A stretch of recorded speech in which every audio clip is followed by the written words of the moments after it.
First, just want to welcome everybody and thanks again for joining us for this session of STEM Community Lunchtime Conversations. My name is Jeremy Babender and hosting with me is Beth Nickel from Arizona Science Center. And so the topic for today's discussion is computer science education engaging now and in the future. Next slide. So today we have a few guests with us to tell us about emerging trends in computer science education, resources available, and steps they are taking to bring more awareness to the subject. Our presenters for this session are Sarah Sleesman, the K-12 Science and STEM Director for Arizona Department of Education, Kapua Iwani, Computer Science Student at the University of Arizona, Dan Schneider, High School Educator and President of Computer Science Teacher Association of Arizona, Brenda Trout, Senior Engineer, Shilpa Dopade, Hands-on Technologist building teams and software, Eva Danoff, Data Service Director for American Express. So thank you all for being on the call today and sharing your expertise with the group. Next slide. These conversations were brought about in order to meet the needs of the community with these goals in mind. And again, we thank you again for your participation in this important discussion. During the first part of the conversation, our presenters will talk about advancements, innovations, and what trends in the world of computer science education. Once the presentations have concluded, we will take a few minutes to answer questions from the chat. We will post a feedback poll on the screen and have you guys join in moderated breakout rooms with small groups. Our assigned moderators will use a few guiding questions in a Google Sheet. As we get closer to that point, we will share the link in the chat. So when we return to the main room, we will ask for breakout room moderators to share their topics and ideas throughout the whole group discussion. All right, so before we get started, we want to go over a few housekeeping items. Now we're excited to welcome our first presenter.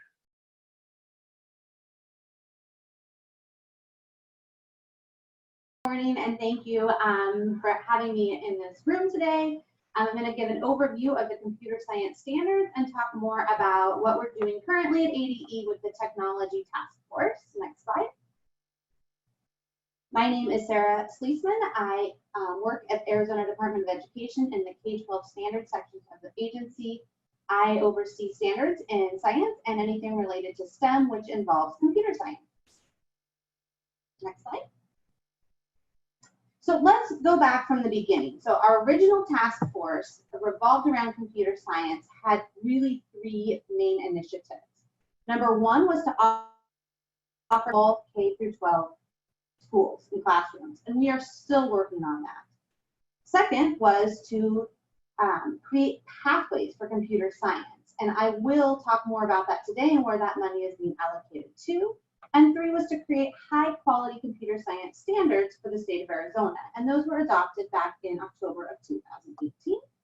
Next slide.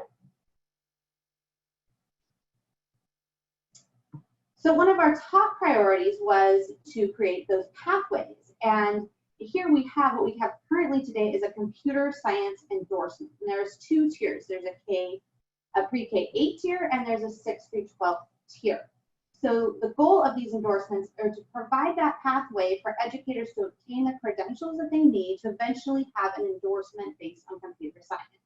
The goal is that the teacher will help to build their capacity in computer science, will then in turn improve the quality of computer science instruction across the state of Arizona. Next slide. So we have multiple initiatives going on across the state that are designed to help build teachers' capacity, to augment what's already going on with computer science courses in the classroom, and to equip new effective computer science programs to be built.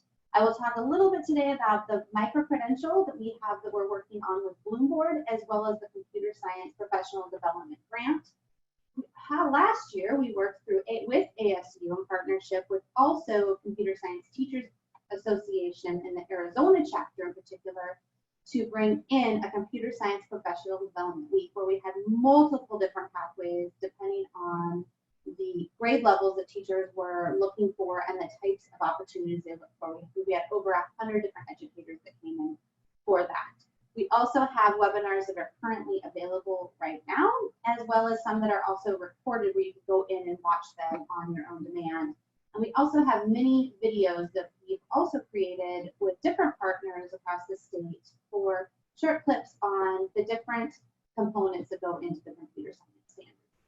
Again, one of our main partners is the Computer Science Teachers Association in that Arizona chapter, and I couldn't be more excited to have Dan here as well today to talk more about that and share some of those opportunities with you. Next slide. So going a little bit into the micro-credential program that we are working on with Bloomboard. We are working with Bloomboard to create 50 pilot licenses for multiple charters or districts to earn what we call a micro-credential in K-8 for K-8 educators to support that K-8 endorsement. Next slide. So we also have the Computer Science Professional Development Grant that is currently has already approved over $100,000 to effectively create a new computer science high school course. The grant is for high schools that are looking to provide a new computer science course into their high school level. The grant is for professional development for educators to obtain that knowledge and then to provide a new computer science program that would then be in turn offered within 2 years after receiving the grant. Next slide. So currently today, Superintendent Kathy Hoffman has created a technology task force.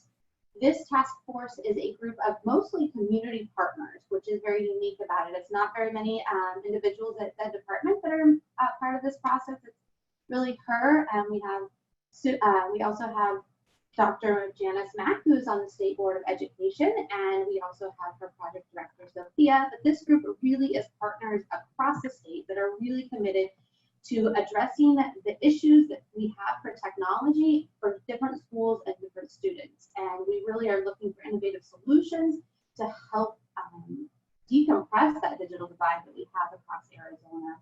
And it's also a really nice way to explore and strengthen our partnerships for public and private. And most of this work is also revolved around the educational technology standards as well as the computer science in Arizona. Next slide. So what is this group doing? Well, currently the task force is reviewing case studies in different study sessions on different states and different studies that are taking place.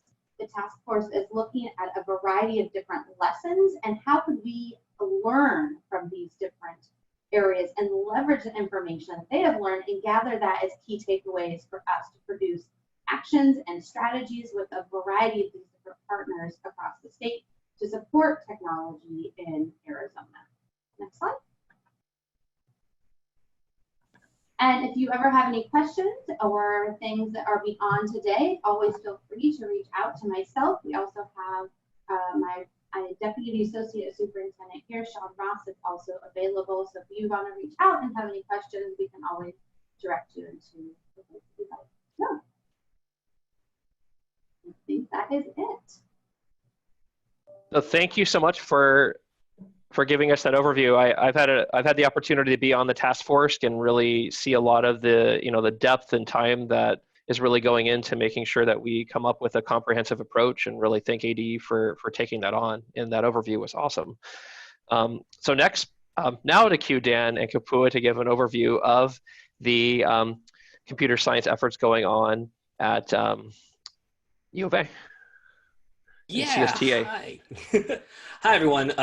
Thank you so much for having us. Good afternoon. My name is Dan Schneider. I work with the Computer Science Teachers Association of Arizona, and I've also been a high school computer science educator for the last 5 years or so. And I'm also joined by Kapua Ioane, who is one of my former students. Kapua, if you want to say hi, and then you can jump in a little later, too. Hi, I'm Kapua. It's pronounced Ioane. Ioane. Oh man, I should know that. We're super excited to join you here today. So I've taught computer science for the last 5 years, and Kapua was one of my students. And so for 2 years, she took a couple of my classes. She's now a computer science major at the University of Arizona, and she's just wrapping up an internship with Axon Technologies up in Phoenix, which works in the intersection of computer science and artificial intelligence, and also law enforcement, which is super exciting. And so in these 5 minutes, which is very short, we really want to center the student perspective moving through computer science in Arizona. So on the next slide, awesome. So we want to set the stage a little bit about some of the things that Kapua is going to talk about. She's going to do most of the talking during this piece. And to set the stage for what the computer science landscape looked like for a long time, from the 80s, even up until now, there has been an existing high school computer science course called AP Computer Science A. And in 2006, they did a little survey of it, and they discovered that not enough students were taking this course. It was not an accurate representation of the demographics in the US, and most students said that course kind of sucked. And so around that time, they began to develop a more inclusive and inviting course for high school computer science students to take. And that became AP Computer Science Principles. That's the course Kapua took with me first, and then she took this other AP Computer Science A and has since gone on to do amazing things. And so this other course has now become something that's measurable in the state and national landscape. And in particular, it covered more than just programming concepts. It covered things like how technology impacts our lives and artificial intelligence and things like that. And it also has these equitable practices built in. And that last part is something worth focusing on, because on the next slide, we can see that participating in computer science at a statewide level can really be broken down into 3 layers. And so one way to think about how computer science is innovating in our state is to first think about access. Do students in our communities have access to take computer science? Are our schools offering it? And if so, when you look inside those classrooms, is there a diverse student representation in there? Which we really mean, do the students in that classroom represent the students in that school? Is that an accurate snapshot of the demographics of the people in your community? And if so, another layer that we can look at is, once we have all the students in the room, are they engaged? Are they learning? Do they see themselves as computer scientists? So what's about to happen now is the slide is going to start to auto progress, and you're going to see a bunch of data that kind of relates to these issues, both nationally and in Arizona. And as those slides are progressing, Kapua is also going to speak to her experiences as a computer science student. And we invite you to let all of this kind of wash over you and reflect on how computer science is impacting here in Arizona. And with that, I'm going to stop talking, and Kapua, take it away. Okay, yeah. So I used to be Mr. Schneider's student back when I was in high school. I did 1 year of in-person classes with him. And then my following year, my senior year, I did an online computer science course. And then throughout college, I've had the pleasure of having 1 in-person computer science class and then like a half semester of online with the pandemic. And now I'm preparing for 3 online classes plus TAing an online class. So I've got to see like a lot of different perspectives on how CS and how being a student is impacted by that. And I kind of wanted to start off with talking about my high school experience and how that played a role, because I can definitely say if I didn't take computer science as a junior, I probably wouldn't be majoring in it. That initial exposure to the content and having a teacher who was really engaged with the students really helped me kind of engage myself and be interested in what was possible. And I think that kind of highlights what the big purpose of high school education is to kind of get interests in how to kind of learn what you want to do or have an idea of what you want to do. And the reason that I really enjoyed my junior year over my senior year was because of that in-person quality. There was this high school experience where my learning was based around my environment and my teacher. That's where I was able to be engaged, and that's where I was able to have like a strong foundation of, yeah, this is something I'm interested in. I was able to see peers around me also being engaged and also learning. Versus when I was a senior and it was online, I struggled a lot. I don't remember anything I learned senior year, and that was more recent.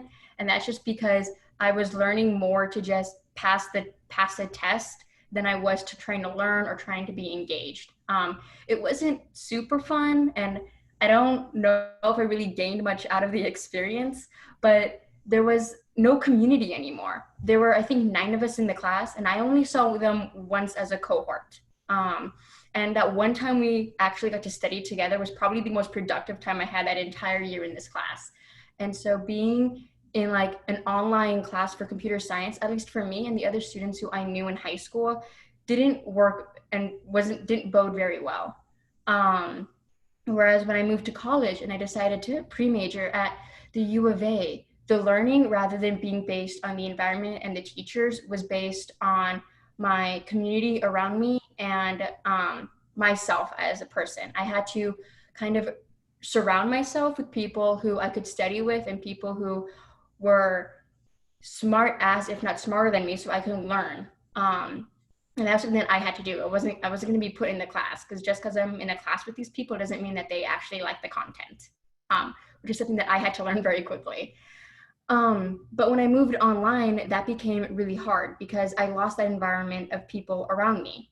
It was harder to go to office hours, and it was hard to get help because that connection of, oh yeah, we're working on the same coding assignment kind of went away. And that was like really hard for me to cope with and something that I had to develop. And if I didn't have those friends from my first semester, I don't know if I would have passed this past semester I took because of that community.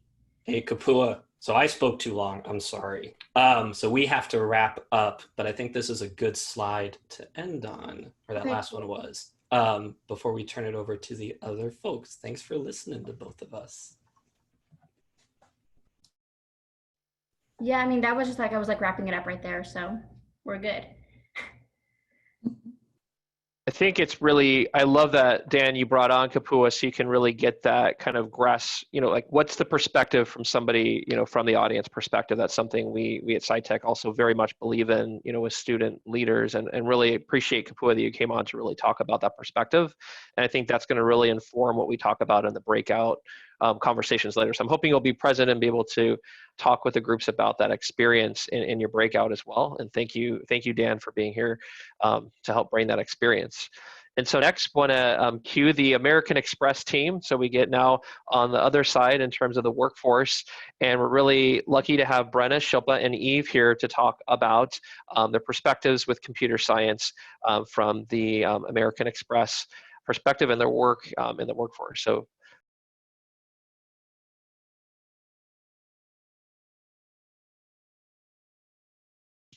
So my name is Brenna Trout.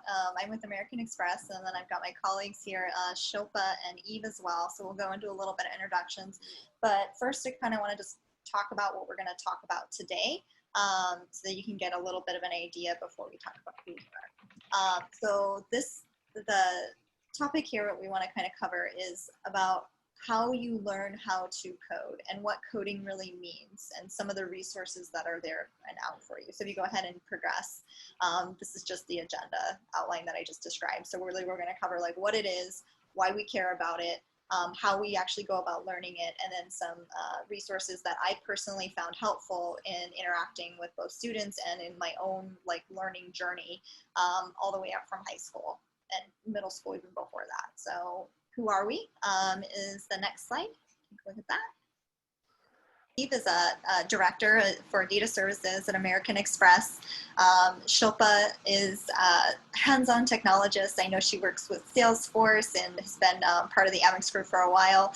And then I'm an engineer. We all do some form of engineering, and I think that's kind of important into what we're going to go into. But we do it in different ways, right? So that's kind of the key message. So if you go ahead, next. So what is code?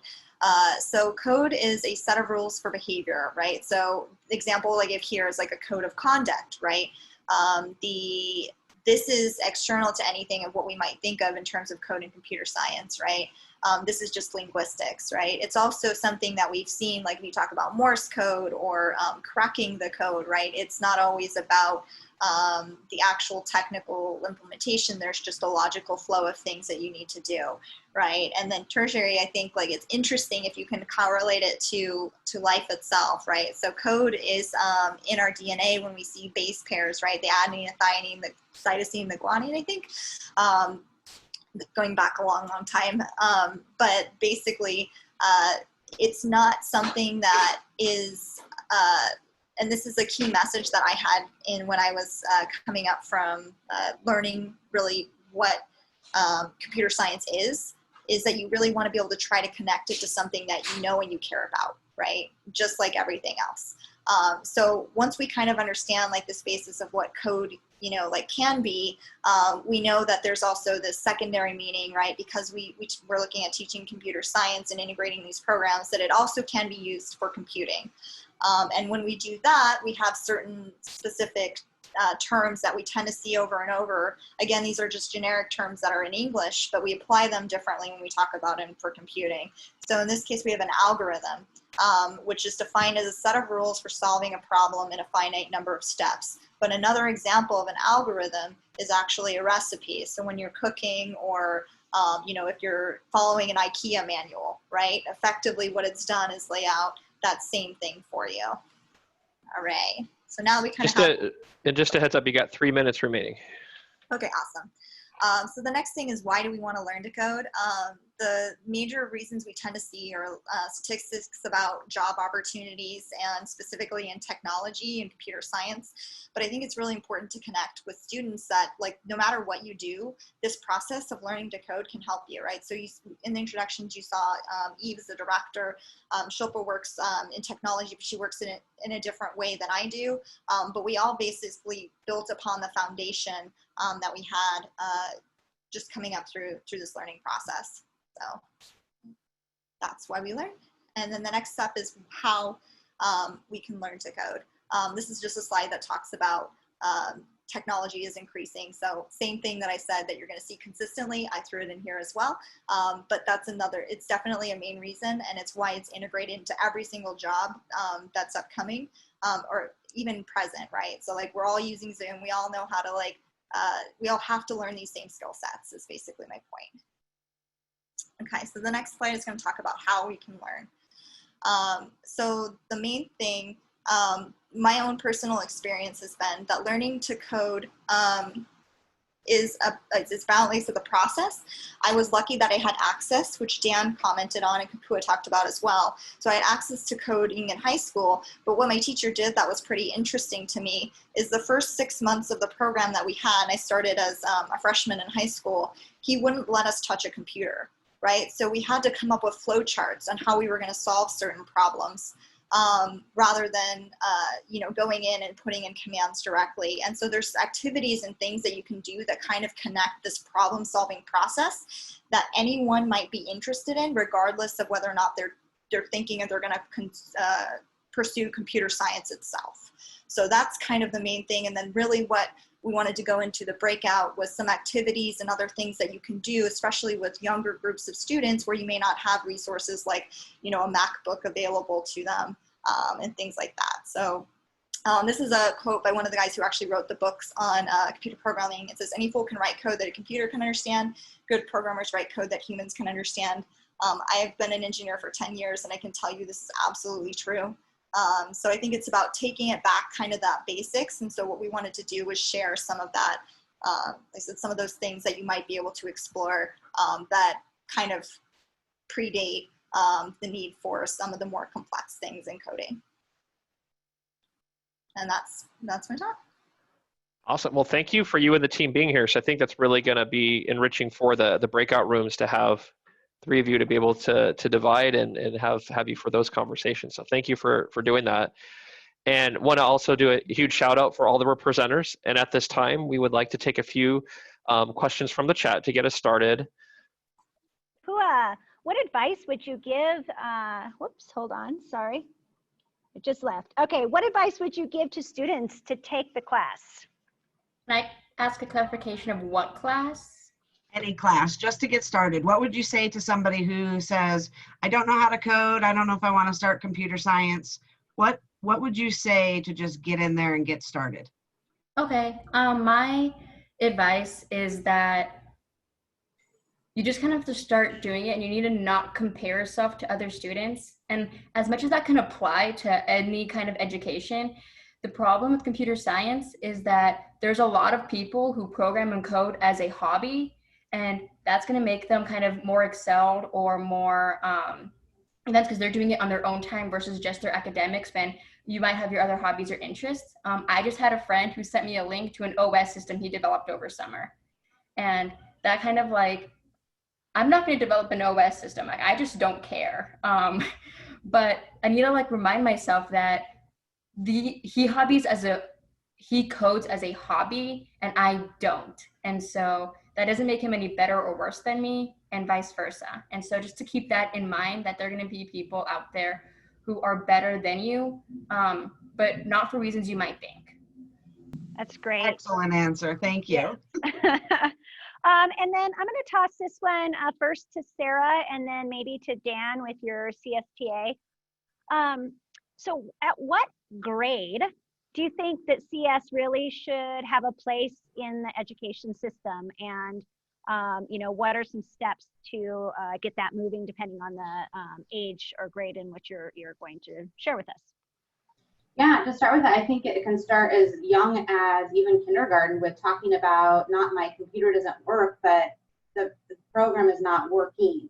And for younger students, using the right vocabulary to correspond with what naturally would go into computer science, and infusing just that language into hardware, software, and programming type of technical words that they might not used to be hearing, and just trying to bring that in at a younger age. And then as they get older and grow, then you go into more complex things with, different types of passwords or different things that we're doing, just even across the nation with related to computer science and to coding. I think the only thing I'd add to that is like the department, like Sarah with ADE, has done a really good job of curating resources specifically for younger grade levels. So perhaps that question comes from a place of like, I don't know what it looks like for kindergartners or first graders or second graders to do computer science. And there are teachers in Arizona doing that. And those teachers are sharing their knowledge on the ADE website and through CSTA. And those are absolutely places and resources that we can look for bringing computational thinking, computer science across the grade levels.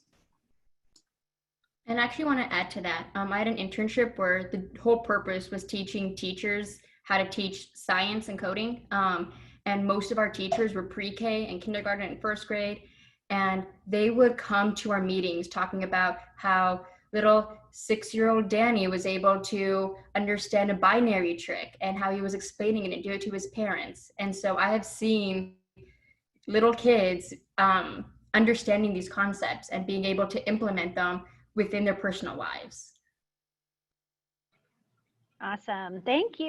Yeah, I agree, right? Computer science can be taught at any age, and there's so many wonderful programs that are out there. So I'm gonna ask one more question, but just as a thought here is when you go into the breakout rooms, one of the questions will be what resources are out there for people to engage in CS education. So go ahead and, when we break here in a minute, add those in there, and they don't have to just be K-12, right? That pre-K is a great idea as well. So make sure to share those out. Okay, so the last one, maybe I'll start with the Amex team and then we'll work our way back around, is how is Amex and ADE, CSTA, all of those, how are you helping to recruit underrepresented groups into CS education?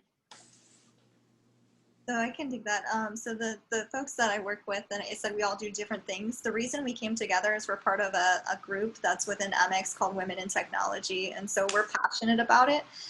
It's just something that we use some personal time, right? Some company time. There's definitely an investment from both sides to just basically champion this cause because we believe in it, having, lived it effectively. But I think that the major thing from my perspective is really, and that's where I really do think that messaging of learning that computer science does not mean that you have to go be a programmer for the rest of your life. Like you can learn computer science.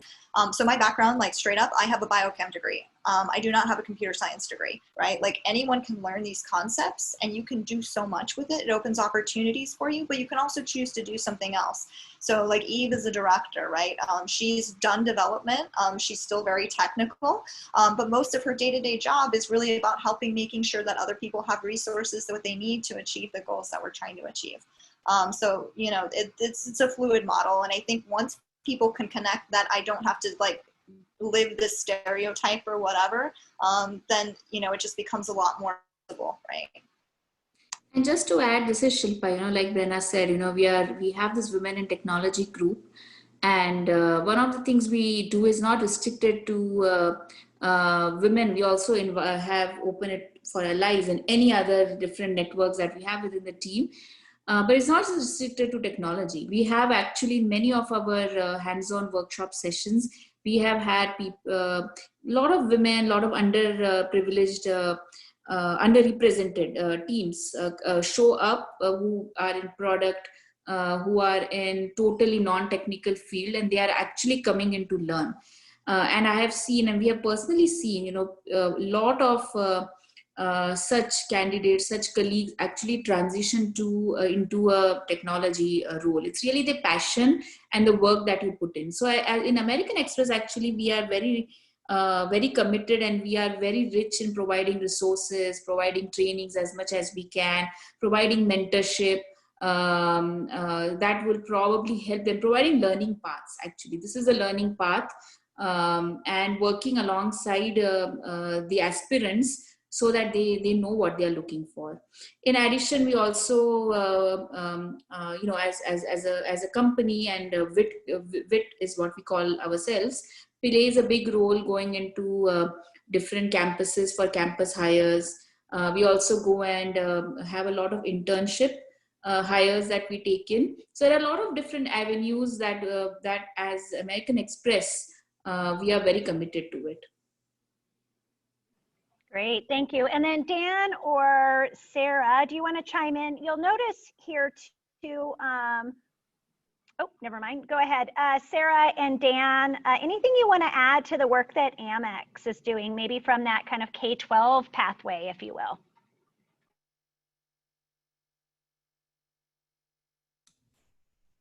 I don't want to take away the last word from Brenna and Shilpa. Like, I think we should all listen to everything they had to say. I would only add, in the presentation we gave, there's links to resources, and you should check those out from like a K-12 perspective.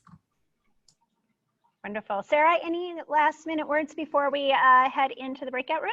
No, I just think that we do have a variety of resources that are available. I just don't think they're always being utilized. And some of those resources really can be brought in, and that's what they're there for. So. Great. All right. Well, I'm going to go ahead and launch, there should be a poll that came up onto your screen. If you want to take a few seconds to fill that out as I'm putting you in breakout rooms. So we do have you in breakout rooms. There's about 5 to 7 of you in a room. Shilpa's in room, so each room will have a moderator. And that moderator in the link or in the chat, Jake just dropped the link in there. So everybody has access to that, but each room will have a moderator.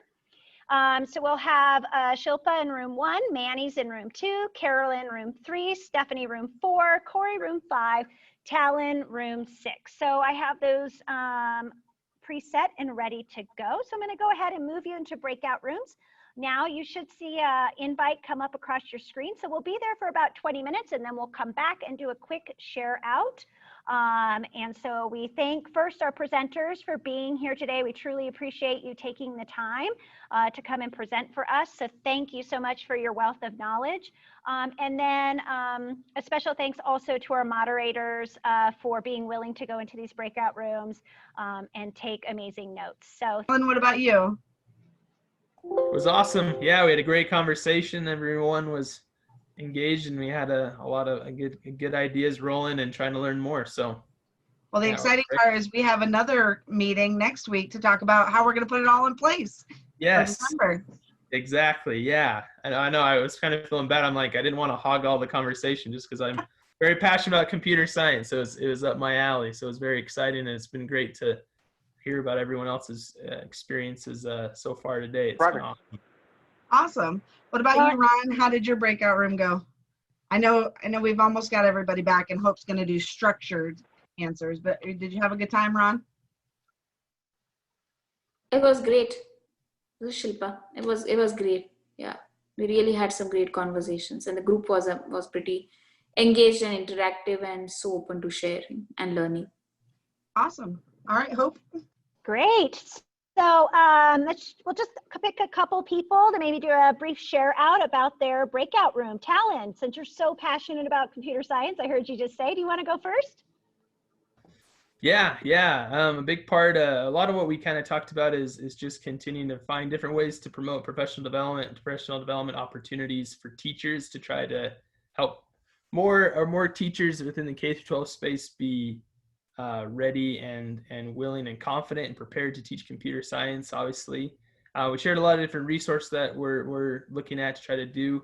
Obviously, I'm passionate about SkillStruck. We are a computer science resource, and so kind of talked about different things in that area, but also just trying to really get involved with local legislation as well to promote computer science funding, support standards that continue to be pushed with what the state is doing and being involved there locally with your legislation. So there is more funding for professional, so there is more funding for computer science resources and for our schools. So that's a little bit of what we hit on as a group and we're getting passionate about. So. Awesome. Thank you, Talon. Sounds like you guys did have a very engaging conversation. That's wonderful. How about Carolyn? Carolyn, do you want to go next? Absolutely. We had some great conversation. And I think one of the things that came out of it was that our remote locations, people in the rural areas really want to have access given to them as far as resources for teaching. We've got some people that are brand new into this area. So what other free resources that are out there that can help teach this curriculum? And then the second one I thought was really good. Lori mentioned, or excuse me, Amanda's from TGen said the power of panels. So having the different variety of computer science careers that are out there, there's so many. And so kids think I just have to code and I'm sitting in a dark room by myself. But the reality is there's just so many different types of coders that are out there and the resources for them. Yeah, that is so true. It just like anything in STEM, right? When in computer science being one, we have an idea of that it has to be one thing, but really it can be so many different careers. Great. Stephanie, do you want to do a quick share out? Absolutely. We talked about the real big importance of getting that exposure at the younger grades as well and to the families and really helping not only families, but also teachers, their comfort level, that if they're not comfortable, they're not even going to be able to expose their students or give them access because they're not. So what can we put in place to support the teachers at that elementary level, even middle school level, who aren't comfortable with the understanding and realizing that there's so many aspects of computer science as well. It isn't just the coding part, and that there really is a difference between the professional coding skills and the academic coding skills. And how do we help everyone see the awareness of that? So the group had a lot of great information to share and was a good conversation as well within our room. Awesome. Sorry. Thank you, Stephanie. Sorry, I accidentally muted myself there for a second. And so, oh, Kelly, it looks like your screen. There we go. Perfect. So sorry I didn't get to everyone in the breakout rooms. Next time I'll have to bring us back a little bit earlier, but I know people love having those conversations. So as we wrap up, just wanted to say thank you again to our amazing presenters. We really appreciate you taking your time to join us today. And to our moderators, I jumped into that Google Doc and I saw great notes and great resources. So Fritz and I will be putting all that together and we'll make sure to get that emailed out to everybody who registered today. Whether you put it in the chat or whether you put it in the Google Doc, we'll make sure to aggregate all that and get that sent out to everybody next week, as well as a recorded presentation here today. So we hope that you could join us in 2 weeks from now on September 6th. We're going to be talking about virtual field trips. So how do you make a virtual field trip? Where are resources for virtual field trips as we think about how school will look for a lot of groups right now in the fall? How can we still engage students in those field trip experiences, but do it in a virtual setting? So we're really excited for that in 2 weeks, and we'll make sure to send you out that registration. Kelly, anything else before we sign off today? No, I just want to say thanks again, especially to our presenters. Kapua, it was great to have the student perspective. It's one thing we like to champion here at SciTech Institute, especially with our Chief Science Officers program. So to all those kindergartners out there virtually learning, I wish them the best. And to all of those teaching, I know some of you are the teacher. So kudos to all of you for all that you're working on and helping support everything in STEM around Arizona. So thanks for being on. We'll stay on if you have any more questions or want to post more in the chat. If not, thanks for joining us for the STEM Community Lunchtime Conversation. See you in 2 weeks. Thank you. Thank you all. Thanks, everyone. Bye.